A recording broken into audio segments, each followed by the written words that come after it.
الله جل شانه پیغمبر علیہ السلام له دومره بهترین ملګري ورکړي چې هر ملګری په رسول الله صلی الله علیه وسلم باندې ځان قربانونکی و.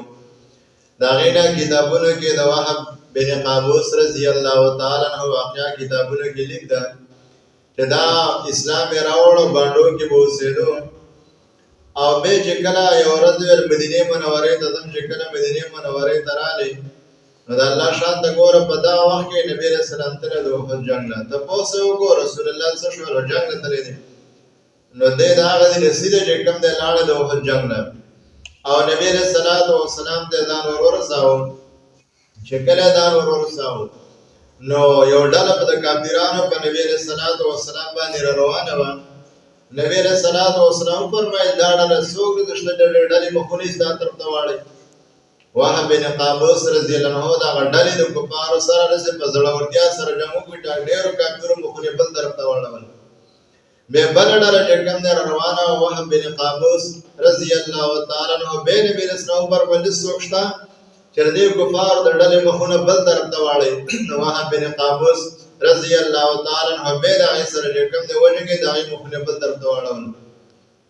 چې کله نبي علیه السلام د وهب بن قابوس زړورتیا ولیدله نو دله د جنت زیری ورکړو چې خوشحاله شه ته به په جنت کې زما سره یې. چې کله دا زیری ورکړو وهب بن قابوس په جذبه کې راغلی او تورې راواغوستو، د کافرانو پسې هلته ورغلی او په دې کې شهید شو.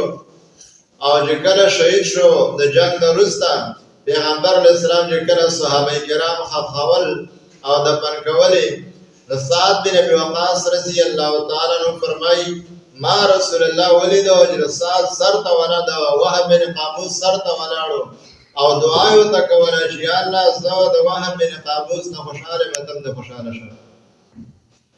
او بیا د هغې نه وروسته نبي عمر رضی الله عنه فرمایي ما رسول الله ولید چې په خپله باندې هم زخمي و او قبر ته ورکوشو. وهب بن قابوس رضی الله تعالی عنه په قبر کې ورښکته کاوه په خپل لاس باندې. نو عمر فاروق وایي د بل چا عمل ته دومره نیم پسېدلی څومره چې ما د وهب بن قابوس ولیدو چې هغې رسول الله په خپل لاس مبارک باندې خاوه. نو ما چې ارمان چې د وهب بن قابوس په دې باندې زه څومره بهتره وي. دا زما ورونو زموږ او ستاسو او د رسول الله صحابه کرام دي، د اسلام ګلونه دي او د اسمان د ستورو غوندې الله تعالی ځلولي دي. دین اسلام په دغه خلکو باندې ښایسته شوی او ښایسته و. نو موږ له پکار دي چې دغه صحابه کرامو اتباع او تابعداري وکړو. الله تعالی به زموږ او ستاسو حشر د دغه صحابو سره وکړي، ځکه چې کوم خلکو د چا تابعداري وکړه، د چا مشابهت اختیار کړو، قیامت کې به الله تعالی هم دا خلکو سره راپاسوي. نو ما او تاسو د الله تعالی دا خلکو سره چې کوم دی قیامت کې راپاسوي.